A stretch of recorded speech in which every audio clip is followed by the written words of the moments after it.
Singareni అక్రమాలపై CBI దర్యాప్తు జరగాల్సిందేనన్నారు కేంద్ర మంత్రి కిషన్ రెడ్డి. సిబిఐ విచారణపై రాష్ట్రం ముందుకొస్తే కేంద్రం పరిశీలిస్తుంది అన్నారు. మంత్రుల మధ్య వాటాల వివాదంతోనే సింగరేణి అంశం వెలుగులోకి వచ్చిందన్నారు కిషన్ రెడ్డి. మరింత సమాచారాన్ని మా బ్యూరో చీఫ్ గోపి అందిస్తారు. నైని కోల్ బ్లాక్ టెండర్ల విషయం పైన కేంద్ర బొగ్గు గనుల శాఖ ఈరోజు ఒక ఉన్నత స్థాయి రివ్యూ సమావేశం నిర్వహించడం జరిగింది. బొగ్గు గనుల శాఖ మంత్రి కిషన్ రెడ్డి ఆదేశాలతో సింగరేణికి సంబంధించిన బోర్డు ఉన్నతాధికారులు ఈ సమావేశంలో పాల్గొన్నారు. సార్, ఈ సమావేశంలో ఏ అంశాలపైన రివ్యూ చేశారు, ఎటువంటి చర్యలు కేంద్ర ప్రభుత్వం తీసుకోబోతోంది, ఈ అవినీతి అక్రమాల ఆరోపణలు వస్తున్నాయి కదా, కేంద్రం ఎటువంటి చర్యలు తీసుకోబోతోంది? ఏవైతే ప్రసార సాధనాల్లో వస్తున్నటువంటి వార్తలు కానీ, రాష్ట్ర ప్రభుత్వము సింగరేణి ఏదైతే టెండర్ ఫ్లోట్ చేసిందో ఆ టెండరు రద్దు చేయడం కానీ, ఈ అన్ని అంశాల మీద సింగరేణి బోర్డు అత్యవసర సమావేశం నిర్వహించి చర్చించడం జరిగింది. వీటన్నిటి పట్ల కూడా సింగరేణి కార్యాచరణ ప్రణాళిక ఏ రకంగా ఉండాలనే విషయంలో రూపకల్పన చేయాలని చెప్పడం జరిగింది. భవిష్యత్తులో దీనిపైన మేము ఫర్దర్ మా కోల్ సెక్రటరీ వచ్చిన తర్వాత, విదేశాల్లో ఉన్నారు, వారు వచ్చిన తర్వాత మిగతా విషయాలు చర్చించి ముందుకెళ్తాం. సిబిఐ ఎంక్వైరీ డిమాండ్ చేస్తున్నారు బీఆర్ఎస్, దీని గురించి మీరు? సిబిఐ ఎంక్వైరీ అంటే రాష్ట్ర ప్రభుత్వం కానీ ముందుకు వస్తే తప్పకుండా సిబిఐ ఎంక్వైరీ చేయొచ్చు. రాష్ట్ర ప్రభుత్వం ఎందుకంటే గతంలో కూడా సింగరేణిలో అనేక రకాల ఊతకాలు జరిగినాయి. బీఆర్ఎస్ టైంలో కూడా ఇదే 9 బ్లాక్ ఒకసారి ఆక్షన్లో పెట్టి మళ్ళీ రద్దు చేయడం జరిగింది. కాబట్టి వీటన్నిటిపైన చేయాలంటే రాష్ట్ర ప్రభుత్వం యొక్క సహకారం అవసరం. రాష్ట్ర ప్రభుత్వం ముందుకు వస్తే తప్పకుండా దీనిపైన మేము ఎంక్వైరీ చేయడానికి అవకాశం ఉంటుంది. మేము భవిష్యత్తులో దీనిపైన ఇంకే రకంగా దర్యాప్తు చేయొచ్చు అనేక కోణాల్లో కూడా కేంద్ర ప్రభుత్వం ఆలోచన చేసి తగిన నిర్ణయాలు తీసుకుంటాం.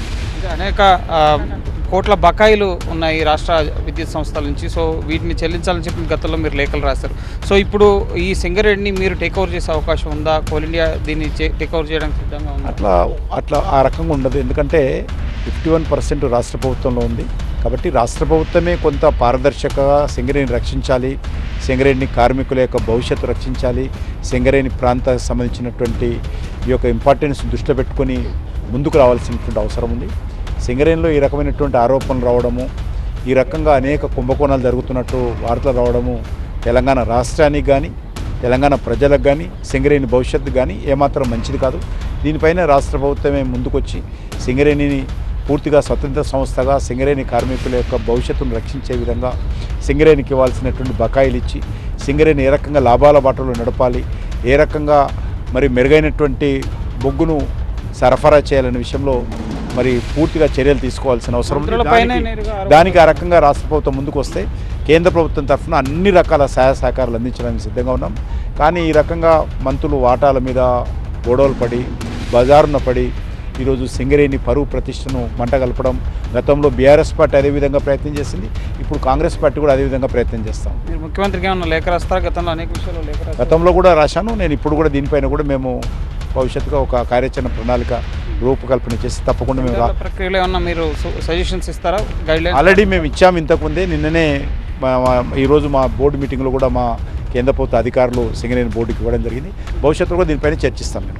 Thank you sir. ఇది ముఖ్యంగా సింగరేణి విషయంలో భవిష్యత్తులో కూడా దీనిపైన చర్చిస్తామని చెప్పి కిషన్ రెడ్డి అంటున్నారు. ముఖ్యమంత్రి ప్రధానంగా ఈ విషయం పట్ల ముఖ్యమంత్రి కూడా లేఖ రాస్తానని చెప్పి అంటున్నారు. సిబిఐ ఎంక్వైరీ రాష్ట్ర ప్రభుత్వం కోరితే దానికి కూడా సిద్ధంగా ఉన్నామంటున్నారు. సింగరేణి ప్రయోజనాలను కాపాడే దిశగా ముఖ్యంగా రాష్ట్ర ప్రభుత్వం పనిచేయాలి. మేజర్ స్టేక్ హోల్డర్ రాష్ట్ర ప్రభుత్వానికి ఉంది కాబట్టి సో సెంటర్ పరంగా మేము చేయాల్సిందంతా మేము చేస్తాం. భవిష్యత్తులో టెండర్ ప్రక్రియ కూడా పారదర్శకంగా జరిగేలా చూడాలని చెప్పి కూడా రాష్ట్ర ప్రభుత్వాన్ని కోరుతామంటున్నారు. ఈరోజు ఇటు కేంద్ర బొగ్గు గనుల శాఖ ఉన్నత అధికారులు అలాగే సింగరేణి బోర్డు అధికారులతో అసలు టెండర్ ప్రక్రియ అలాగే సైట్ విజిట్కి సంబంధించిన సర్టిఫికేట్ అంశంతో కానీ, ఈ గతంలో ఇది సెల్ఫ్ డిక్లరేషన్గా ఉండేది, కానీ ఇప్పుడు ఇది పూర్తిగా సింగరేణి సంస్థ కేటాయించాల్సిన నిబంధన పెట్టడంతో సో దానికి అనుగుణంగా ఏ విధంగా రూల్స్ మార్చారు వీటన్నిటికి సంబంధించి కూడా సమీక్ష